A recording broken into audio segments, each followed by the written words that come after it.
साधारणपणे 4 आठवड्यातून एकदा मी पुणे म्युनिसिपल कॉर्पोरेशनमध्ये बारामती लोकसभा मतदारसंघाचे विषय घेऊन जात असते.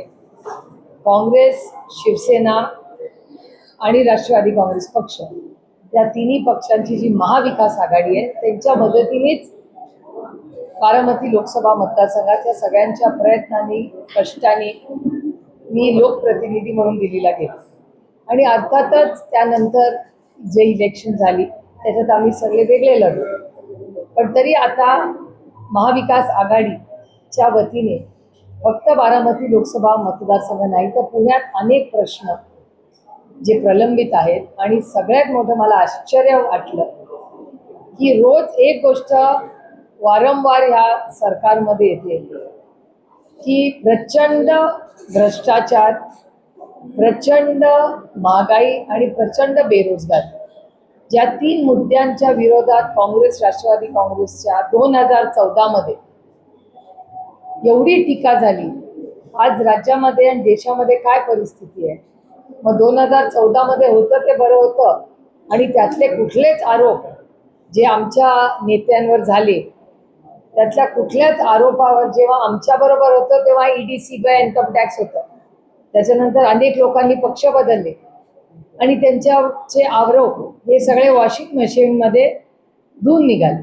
मग आरोप होते का नाही, मग आरोप खोटे होते का, हा एक वेगळा विषय. पण साधारणपणे पुणे शहरामध्ये वाढती गुन्हेगारी, सगळे प्रोजेक्ट जे काही डिले होत आहेत ते, येणारा उशिरा झालेला पाऊस, त्याच्यामुळे पाण्याचे होणारे प्रश्न, कचऱ्याचा तर प्रश्न असतोच, अशी अनेक महत्त्वाच्या मुद्द्यांवर सविस्तर चर्चा झाली. आणि त्यांची इच्छा आहे की अमोलदादा आणि मी दोघंही पुणे शहराचं लोकप्रतिनिधी म्हणून काम करतो, तर आम्ही जसं शिरूर आणि बारामतीच्या भागासाठी काम करतो तसं पुणे शहरामध्ये होणारा भ्रष्टाचार असेल किंवा पाण्याचं नियोजन होत नाही आहे, खड्डे आहेत, सगळ्यामध्ये आम्ही लोकप्रतिनिधी बनून आम्ही दोघांनी जास्त वेळ द्यावा अशी त्यांची मागणी आहे. आणि पुढच्या महिन्यापासून, खरं तर ह्याच महिन्याला 12 तारखेला आम्ही मिटिंग लावतो आणि साधारणपणे एक सिस्टम लावतोय आम्ही की अमोलदादा किंवा मी किंवा आम्ही दोघंही आम्ही दर महिन्याला महाविकास आघाडीची पुणे म्युनिसिपल कॉर्पोरेशनमध्ये एक मिटिंग घेणार आहोत आणि जिल्हा परिषदमध्येही घेणार आहोत. विधान परिषदेसाठी आपल्या जागा महाविकास आघाडीत आपल्या पक्षाला सोडली आहे. 2 अर्ज दाखल केले काय त्या अनुषंगाने चर्चा झाली? कारण काँग्रेसचे सुधारक आपले पण दिले या विषयावर काही चर्चा झाली बैठकीत? या इलेक्शन बद्दल काहीच चर्चा झाली नाही, कारण का ते काँग्रेस सगळे महाविकास आघाडीचे नेते मुंबईत बोलले होते. हर्षवर्धन सपकाळजी, माननीय उद्धवजी, राऊत साहेब आणि त्यांचे सगळेच लोक, आम्ही मागच्या आठवड्यात 2 आमच्या मीटिंग झाल्यात आणि जो काही निर्णय महाविकास आघाडीचा एकत्रपणे लढण्याचा आम्ही तिघांनी घेतलेला आहे, तर आमचे सगळे सहकारी जिथे तिघं आम्ही एकत्र मिळून लढतो, त्याच्यामुळे तो काही विषयाची फार काही चर्चा होण्याचं आज कारणही नाही.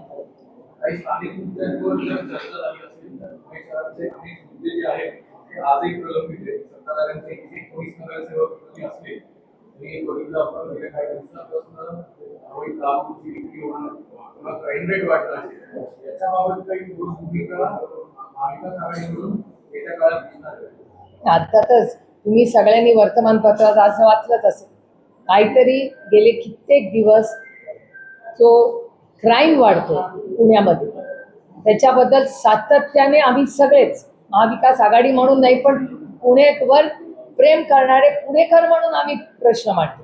राजकारण होत राहील, इलेक्शन होत राहतील, पण आम्ही सगळे पुण्याचे लोक आहोत, आम्ही पुणेकर आहोत. या पुण्याने आम्हाला सगळ्यांना किती दिलेलं आहे.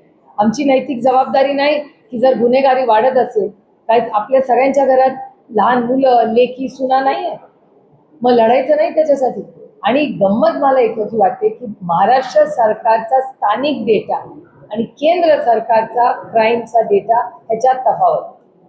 म्हणजे आदरणीय माननीय अमित शहाजींचा डिपार्टमेंटचा डेटा, महाराष्ट्र सरकारचा डेटा आणि पुणे शहराचा डेटा, हे तिन्ही वेगळे वेगळे डेटा हे आलेले आहेत. त्यामुळे कुठला डेटा खरा हा एक प्रश्न आहे. पण त्याचबरोबर पुणे शहरामध्ये तुमच्या सगळ्यांच्या चॅनल्सवर आणि प्रत्येक वर्तमानपत्रात एक दिवस आड, कदाचित रोजही असेल, पण कुठली ना कुठली घटना, दुर्दैवी घटना ही पुण्यामध्ये होते.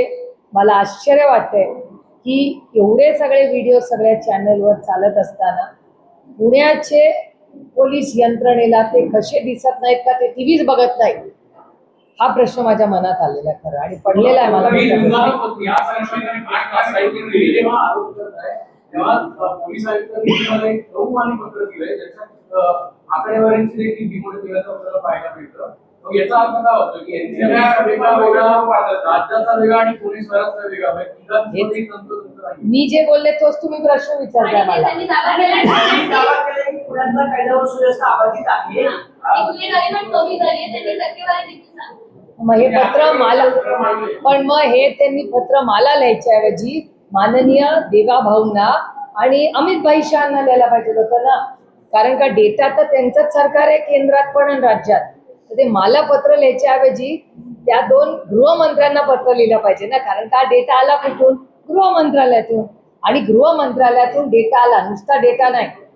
त्यांना जर असं वाटत असेल की इथे कोयता गँग नाही, तर मी प्रत्येक चॅनलचे मनपूर्वक हात जोडून आभार मानते की कोयता गँग जेव्हा जेव्हा अटॅक करते तेव्हा तेव्हा तुम्ही जबाबदारीने त्याचे व्हिडिओज हे चॅनलवर दाखवता.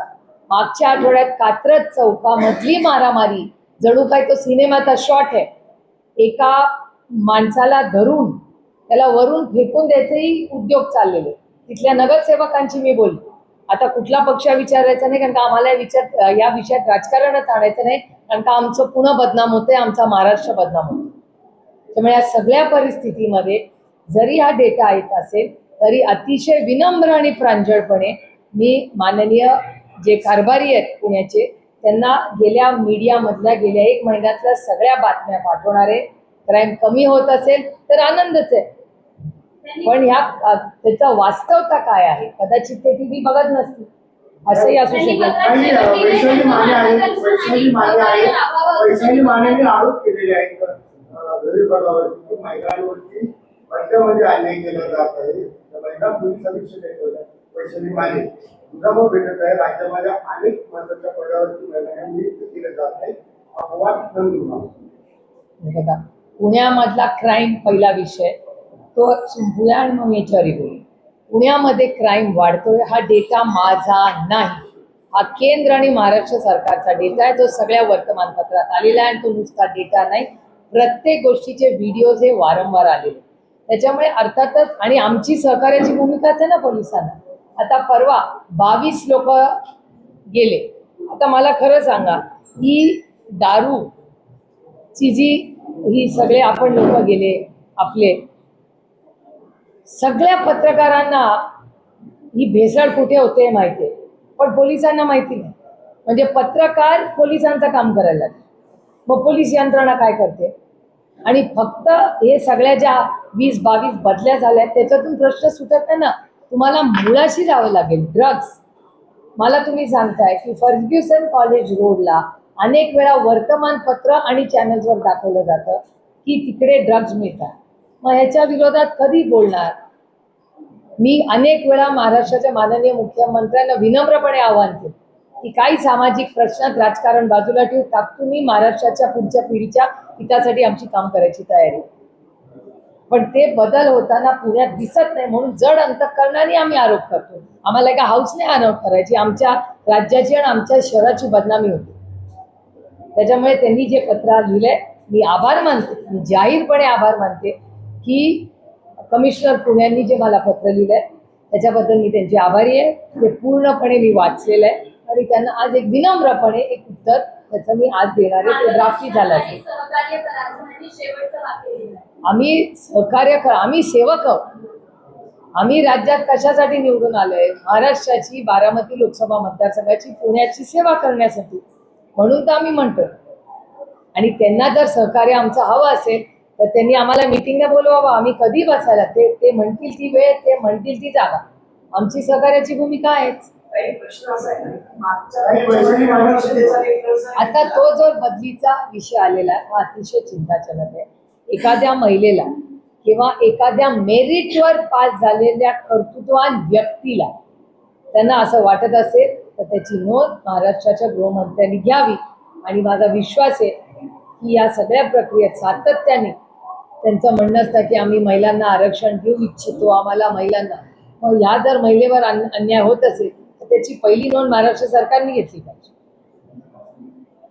राष्ट्रवादी काँग्रेस आपण तर 2 उमेदवारी आज दिले, पण दादांच्या पक्षातून तर 2 उमेदवारी आज दिले. एक सुनील टिगरेंचा तो बाहेर होण्याची शक्यता आहे, कारण महायुतीचे अधिकृत उमेदवार म्हणून विक्रम ठाकरेंना संधी दिली आहे. त्याला अख्खा राडा पॉलिटिकल ड्रामा जो पुण्यात पाहायला मिळाला. त्यानंतर तुम्ही सगळं बघितलं असेल, पण आता तुमच्या पक्षाकडून आक्षेप घेतला गेला ठाकरेंच्या अर्जावर की प्रॉपर्टी टॅक्स ते भरत नाहीत, असे काही आहे का? तुम्ही आक्षेप वगैरे घेतला? नाही, मगाशी मला उमेदवारांचा आमच्या फोन आला होता की असं म्हणे, म्हणजे त्या वकिलाला माझ्यापेक्षा जायची असेल की माझ्या कानावर आलेल्या गोष्टीत मी काही कागदपत्र पाहिलेले नाही. पण अजित पवार गटाचे जे कॅन्डिडेट आहेत, उमेदवार आहेत, त्यांनी जो फॉर्म भरला आहे काल, आता साधारणपणे अशी पद्धत असते की आपण टॅक्स भरायचा एक NOC असतो, नो ऑब्जेक्शन सर्टिफिकेट, की आपण सगळे टॅक्स भरलेले आहेत. तर एक टॅक्स त्या उमेदवारांनी भरला नव्हता असं एक ऑब्जेक्शन आलंय. आणि आज आमच्या लोकांच्या समोरच त्यांनी 40,000 रुपयाचा वाटतं काहीतरी चेक भरला आणि तो टॅक्स भरलेला. आता ह्याच्यात मला फक्त टेक्निकल प्रश्न आहे. मी या विषयातली कॉन्स्टिट्यूशनल एक्सपर्ट नाही, पण इलेक्शन कमिशनच ह्याचं उत्तर देऊ शकेल. माझा इलेक्शन कमिशनचा अनुभव जरासा वेगळा आहे, पण इलेक्शन कमिशनमध्ये काल जर ॲफिडेविट करून लिहिलेलं असेल, ॲफिडेविटचं महत्त्व तुम्हाला माहिती आहे की ॲफिडेविटमध्ये लिहिलेलं असेल की मी कुठलाही आज म्हणजे माझे सगळे ड्यूज क्लिअर आहेत, तर आज त्यांना परत संधी असते का छाननीमध्ये, हा प्रश्न हे एखाद्या मला असं वाटतं तज्ज्ञालाच विचारायला लागेल. कारण का मग त्या ॲफिडेविटला काय महत्त्वच नाही आहे. दरवेळी कोणी कुठलाही फॉर्म भरेल आणि छाननीमध्ये त्याला करेक्शन करता येईल. त्यामुळे हा एक महत्त्वाचा मुद्दा आहे, तो गांभीर्याने. मला काही व्यक्तीचा प्रश्न नाही आहे, हा व्यवस्थेचा प्रश्न. त्याच्यावर मी सविस्तर बोलतो. बाहेरून आलेल्या उमेदवारांना संधी दिली गेली, अचानक निष्ठावंतांना डावललं गेलं. सुनील पवारांची बैठक घेतली होती ना, जवळपास 13 जण इच्छुक होते. म्हणजे सुनील टिगरेंचं नाव होतं, अनेकांचं नाव होतं. पण आता बाहेरून आलेल्या 8 पवारांची मर्जी होती, मित्र होते, म्हणून त्यांना दिले. निष्ठावंतांनी नाराजी व्यक्त केली. मी तुम्हाला खरं सांगू का, आता त्यांच्या गटात काय चालतंय मला खरंच माहिती नसतं. याचं कारण महागाई, बेरोजगारी आणि भ्रष्टाचार इतका या देशात वाढत चाललाय. पेट्रोल डिझेलचे भाव, सिलेंडरचा भाव, त्याच्यामुळे त्यांच्या या सगळ्या त्यांचा गट कसा चालतो याच्यात मला फार कमी वेळ खरं तर मिळतो. पण अनेक वर्ष त्यातले काही लोकांचे अश्रूही मी टीव्हीवर पाहिले काल. आणि त्याच्यामुळे मला काही त्यांच्या गटाच्या निर्णयामध्ये पडायचा अधिकारही नाही आणि त्याचं काही कारणही नाही. पण एक गोष्ट, एक माणुसकीच्या नात्या मी नक्कीच म्हणेन की प्रत्येक पक्षाने काय घ्यायचं, कुणाला तिकीट द्यायचा, त्यांचा अंतर्गत प्रश्न असतो, तो लोकशाही पद्धतीने त्यांना दिलेला आहे. पण ज्या लोकांनी एवढा संघर्ष आपल्याबरोबर केला असेल, जर केला असेल, त्यांना दुखून त्यांचे अश्रू, ज्यांनी 40 वर्ष आपल्याला साथ दिली, त्यांना दुखवण्यामागे काय कारण असेल याचं उत्तर मला विचारून काही उपयोग नाही. तुम्हाला त्यांनाच विचारावं लागेल. कारण का मीही अनेक त्या लोकांबरोबर काम केले. अतिशय कर्तृत्ववान ते लोक आहेत. 5-6 लोकांना टीव्हीवरही मला पाहायचा काल संधी मिळाली. अतिशय कर्तृत्ववान, कष्ट करणारे. आदरणीय पवार साहेबांबरोबर काम केलं, माननीय दादांबरोबर काम केलं, असे खूप अनुभवी नेते काल टीव्हीवर दिसले. पण मला त्याच्यावर काही बोलायचं नाही, कारण का त्यांच्या गटाचा अंतर्गत प्रश्न.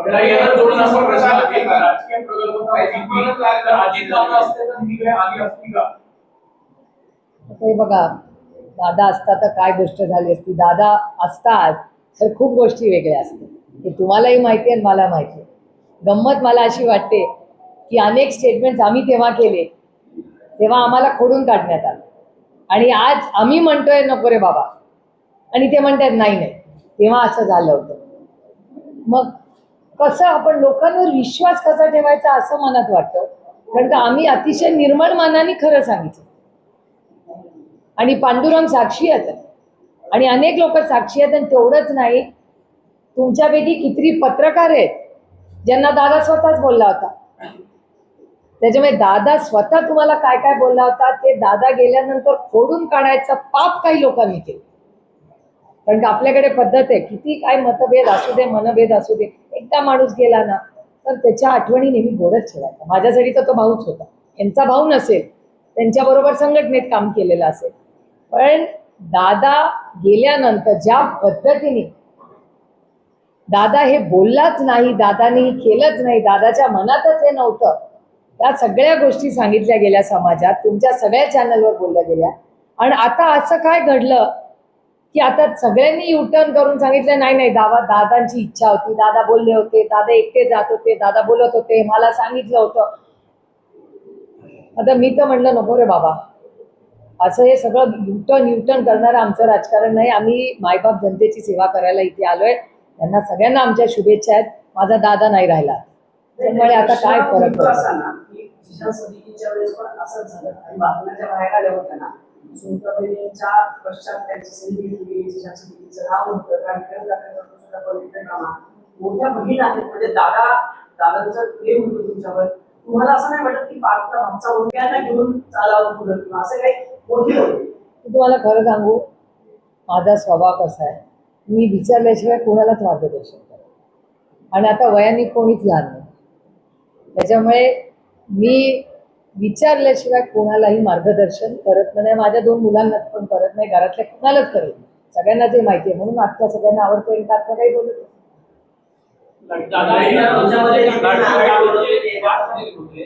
कोणाचे मला खरं फारसं माहिती नाही. मी काय संजय काकडेंना फारसं काही ओळखत नाही. वर्तमानपत्रात वगैरे ज्या काही बातम्या येतात तेव्हा माझ्या मतदारसंघात, काका तुम्हाला माहिती आहे आपण जातो त्या दिलीप बराडेंच्या घराच्या अलीकडे त्यांची एक सिटी आहे वगैरे, त्याच्यामुळे माझी काय फारशी ओळख नाही आणि मला काही फारसं माहिती नसतं या गोष्टी. असतील ना, मूळचे असतील ना, पण आता पुणेकर झाले, त्याच्यामुळे मला काय फारसा काय पुरंदर पण आपलेच आहे ना, आपले सगळे भावकी आहे तिकडे. पण कुठलेही असले तरी माझे फारसे काय त्यांच्याशी कधी संबंध आले नाहीत. आणि कुठल्या गटाने कुणाला तिकीट द्यावं आणि नाही द्यावं त्या गटाचा प्रश्न आहे ना. आपण कसं दुसरे काय धर्म घेऊ जाके. मी तुम्हाला खरं सांगू, नाही बघा, माझं कॉन्टॅक्ट हा सगळ्यांबरोबर वर्षभर असतो. म्हणजे पक्ष वेगळे झाले तरी घडामोडींचा काय संबंध, नाती कन्सिस्टंट असतात, ती काय ढगासारखी नसतात, आज आला गेला असं नसतं. नाही, माझी कोणाची भेट झाली नाही, माझी भेट झाली नाही. मी कोणाशी बोललेले नाही. ज्यांच्याशी मी रेग्युलरली बोलते त्यांच्याशी माझी बोलणी एनिवे होत असतात. आणि त्यांच्या गटात त्यांनी कोणाला तिकीट द्यायचं, योग्य अयोग्य, मला कोणी मक्तेदारी दिली आहे आणि मला वेळही नाही. मी खरंच तुम्हाला सांगते, महागाई, बेरोजगारी, भ्रष्टाचार, पुढे येणारी आव्हानं, भाजीचा भाव तुम्ही बघताय किती झालेला आहे. सामान्य माणसांनी जगायचं कसं? एक MLCचं इलेक्शन तुम्हाला मोठी बातमी झाली, पण जो शेतकरी आज डिझेलसाठी तासन तास लातूर असेल, नंदुरबार असेल, हिंगोलीला उभा आहे, त्याचं बघायचं का यांचं एक MLCचं इलेक्शन बघायचं?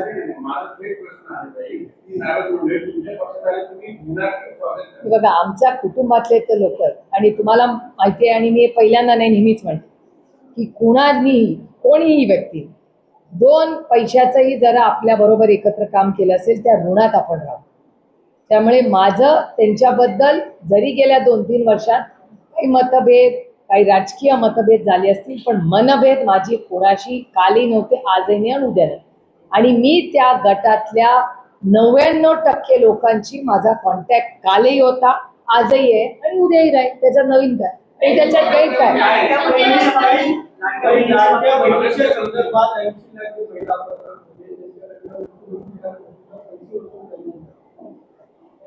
काल एका चॅनलच्या कार्यक्रमात सकाळी मी होते, दुपारी माननीय मुख्यमंत्री होते आणि माननीय मुख्यमंत्र्यांनी त्या कार्यक्रमात असं स्पष्टीकरण केलं की 1 लाखाचा कमी जास्त असेल, कागद आत्ता माझ्याकडे नाही आहे, माझ्या गाडीत आहे, मी तो तुम्हाला देईन सगळं. 1-2 कोटी, मला वाटतं 65 का 66 लाख महिलांना इलेक्शन झाल्या पैसे देण्यात आले.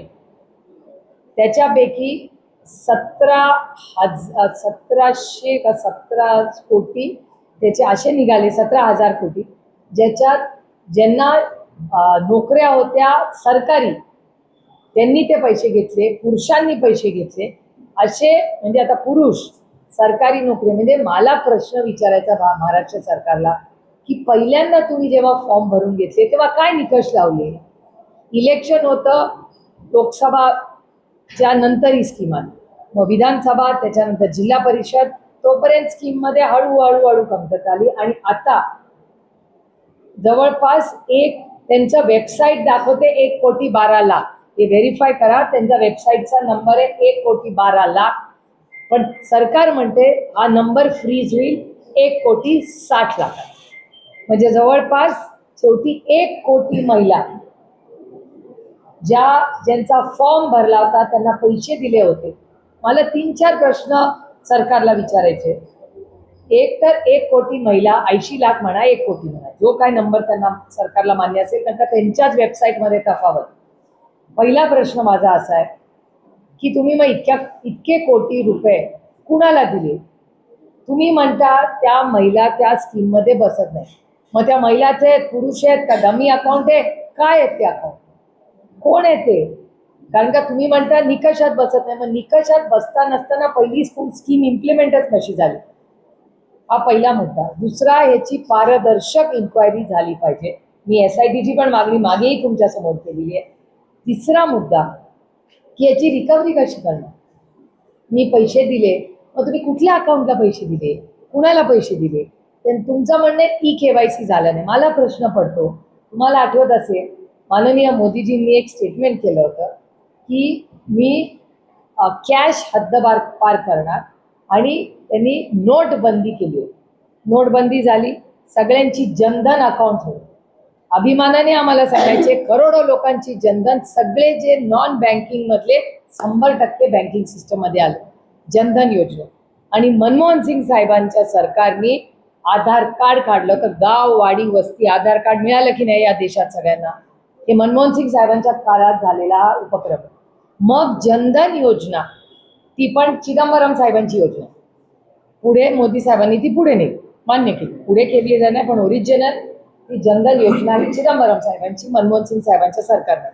मग जनधन योजना आणि आधार कार्ड हे क्लब करून तुम्ही तीच यंत्रणा वापरून तुम्ही लाडकी बहीण योजना का नाही केली? हे इन्फ्रास्ट्रक्चर तर होतं ना. मग 1 कोटी म्हणा, 80 लाख म्हणा, माझं म्हणणं एकही चुकीचा असता कामा नाही ना. मग ह्याला काय म्हणायचं?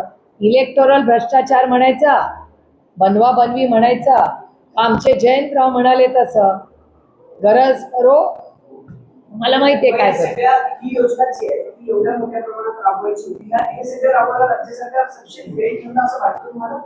असा एक नोट केली आहे जी मी माझ्या वाचनात आली, त्याचा मी अभ्यास करणार आहे. त्याच्यामध्ये अजूनही माननीय मुख्यमंत्र्यांना इतक्यात पत्र लिहिणार नाहीये, पण मी थोडा डेटा केंद्र सरकारकडून घेणार आहे. कारण का आम्हाला जी माहिती आली आहे की केंद्र सरकारकडून सर्व शिक्षा अभियानचे आणि RTEचे पैसे येतात.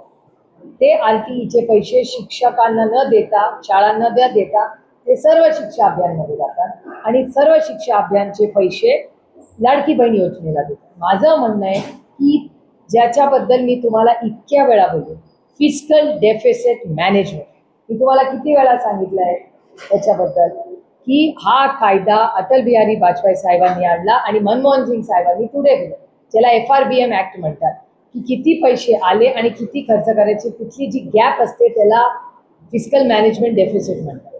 तर महाराष्ट्रामध्ये फिस्कल मॅनेजमेंटचं जे काम चाललेलं आहे ते कसं चाललेलं, मी गेले 2 वर्ष याच्याबद्दल. मग का नाही वेळेवर पैसे येते? पगार वेळेवर होत नाहीत, सबसिडीज वेळेवर मिळत नाहीत, आणि लाडकी बहीण योजनेमध्ये 1 कोटी महिला तुम्ही कमी करता. महिला भ्रष्टाचार म्हणायचं तर काय म्हणायचं? फसवलंच ना तुम्ही महिलांना. मग याची जबाबदारी कोण घेणार? म्हणे स्कीम आम्ही चालू ठेवतो. स्कीम्स का चालू ठेवताच ना तुम्ही, पण त्याच्यात निकष लावून ज्या पद्धतीने महिला कमी करतायत ते अतिशय दुर्दैवी आहे. याचा आम्ही जाहीर निषेध करतो, आणि याची पारदर्शक इन्क्वायरी झाली पाहिजे.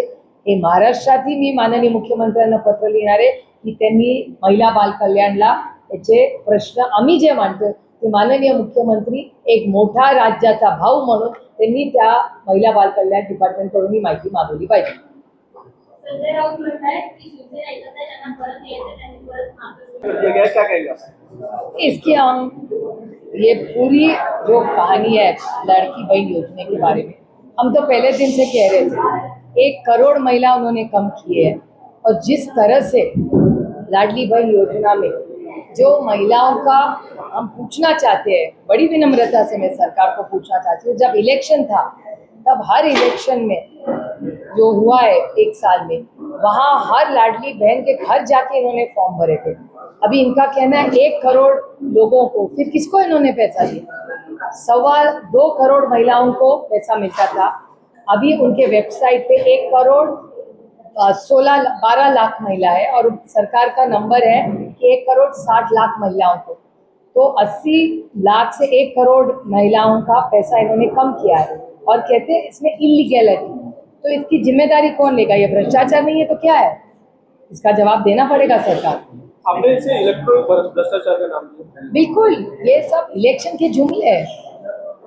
ये इलेक्शन था अब ये जुमला था, अभी उनका इलेक्शन खत्म हो गया, जुमला खत्म. और इसके बारे में बहुत बार हम सब भूल चुके हैं, कोई नई बात नहीं है. और मुझे कोई आश्चर्य नहीं लगा कि इन्होंने 1 करोड़ महिलाओं को मुझसे निकाल दिया.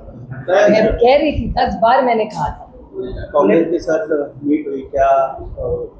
ये देखिए, कांग्रेस, शिवसेना और एनसीपी की बहुत बार मीटिंग्स होती है. हमारी दिल्ली में भी 8 तारीख को इंडिया अलायंस की मीटिंग है. मुंबई में तो हम हफ्ता 10 दिन बाद हम लोग को मिलते ही है. जैसे पूना में भी हम साथ काम कर रहे हैं बहुत सालों से और आगे भी करते आएंगे. और पूना में यहाँ के हमारे सब लोग जो चुन के आए उन सब के का कहना है कि पूना में क्राइम बढ़ रहा है, पानी की बड़ी समस्या है, कचरे की समस्या है, ट्रैफिक की समस्या है. इस मामले में हम सब ने मिलकर जो भ्रष्टाचार पूना म्यूनसिपल कॉर्पोरेशन में हो रहा है उसके बारे में हम सब ने पूरी ताकत से लड़ने की जरूरत है. पुणे में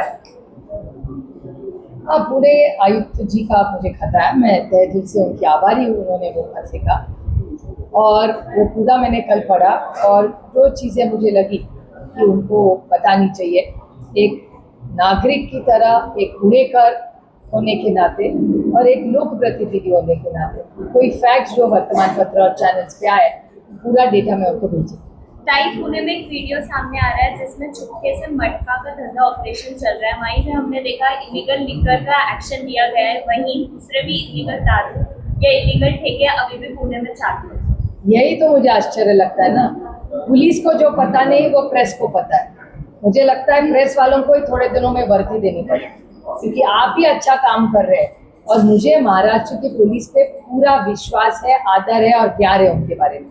लेकिन जिस तरह से यहाँ काम हो रहा है पूना में, ये समझ में नहीं आ रहा है कि जहाँ शिक्षा के लिए विश्वास के नाते दुनिया से बच्चे पढ़ने आते हैं वो पूना आज क्राइम कैपिटल बन गया. बहुत बहुत दुख की बात. भाई आपने कहा कि क्राइम में पुणे 5 नंबर पर है. ये मैंने नहीं कहा, भारत सरकार जो ने डाटा जो डाटा बताया पर जो पुलिस एक्शन ने खारिज किया है. अभी उन्होंने मुझे डेटा भेजा, वो मुझे नहीं भेजना चाहिए. वो उन्होंने माननीय मुख्यमंत्री जी और अमित शाह जी को भेजना चाहिए और महाराष्ट्र के और देश के गृह मंत्री. उन्होंने कहा कि क्योंकि वो डेटा मेरा नहीं है, वो उनके डिपार्टमेंट का डेटा. उन्होंने कहा कि इस तरह से स्टेटमेंट से जो मनोदर्य कम होता है पुलिस का. नहीं, वो फिर वो डेटा ठीक करे और काम भी ठीक करे ना. डेटा मेरा तो नहीं है, डेटा भारत सरकार और महाराष्ट्र सरकार का है, वो मेरा नहीं है डेटा.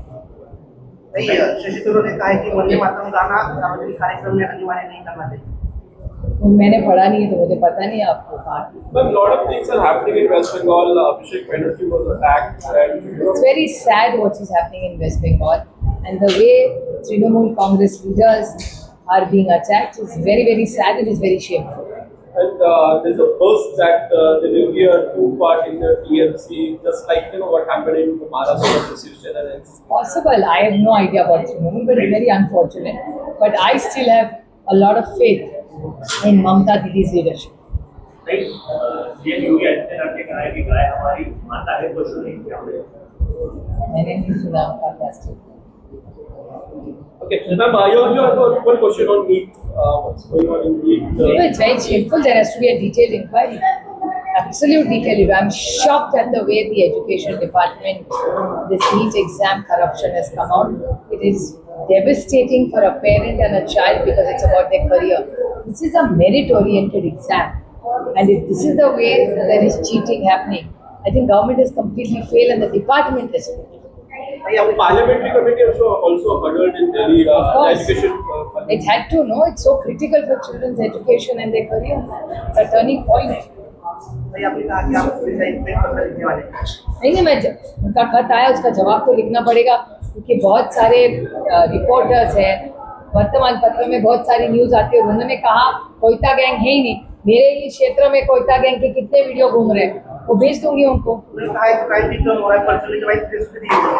अच्छी बात है, क्राइम कम हो रहा है। तो जैसे पत्र मुझे लिखा, उन्होंने वो पत्र माननीय अमित शाह जी और देवेंद्र जी को भी लिखना चाहिए क्योंकि वो दोनों गृह मंत्री है राज्य के देश में। थँक्यू। आज अनेक राजकीय पक्षांमध्ये जातात, काही प्रेमाने परत जातात, काही आईसनी परत जातात। आईस म्हणजे तुम्ही विसरला असाल तर इन्कम टॅक्स व्हॅलिडी आईस, उन्हाळा पण वाढलाय आजकाल, त्याच्यामुळे काही आईसच्या केसेस असतात, काही प्रेमाच्या केसेस असतात। आता ते काळाप्रमाणे कळत। आणि कांद्याचा प्रश्न अजूनही ज्वलंत आहे. तिकडे मंचरमध्ये रास्ता रोको आहे. कधी आपण नाही आमचे खगरे सर, निलेश लंके, रोहित पवार, आज मला वाटतं अतुल बेनके पण जायचे होते, त्या सगळ्यांनी आज कांद्याचा हा प्रश्न अतिशय गंभीर झालेला आहे। आणि तुम्ही बघितलं की माननीय मुख्यमंत्री, दोन्ही उपमुख्यमंत्री पण दिल्लीला गेले होते, पण अजून तोडगा निघालेला नाही। त्यामुळे दुर्दैव आहे की कांद्याच्या प्रश्नाबाबतीत आणि शेतकऱ्याच्या बाबतीत अतिशय असंवेदनशील आजचं हे सरकार आहे। नाही काल यांच्या उमेदवारीवर विचारला गेला, आपल्याला माहिती बघा, राऊत साहेब आमचे मोठे भाऊ आहेत, त्यांना आम्हाला सगळं बोलण्याचा अधिकार आहे। आणि अरुणभाईंचे जे राजकीय त्यांचा विचारधारा, त्याच्यात आमच्या कौटुंबिक नात्याचा काही संबंधच नाही। आणि त्याच्यामुळे त्यांनी त्यांचं राजकारण करावं, आम्ही आमचं करू। आता त्याच्यात आमच्या मुलांचा काय संबंध? मराठी झालं सगळं?